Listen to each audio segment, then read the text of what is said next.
गोष्ट लक्षात ठेव, ज्या घराला लक्ष्मीची किंमत कळते त्याच घरात नारायण येतो.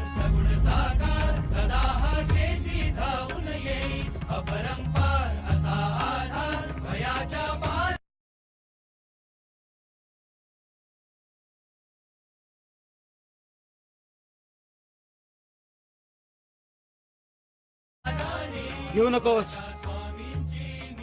मी तुझ्या पाठीशी.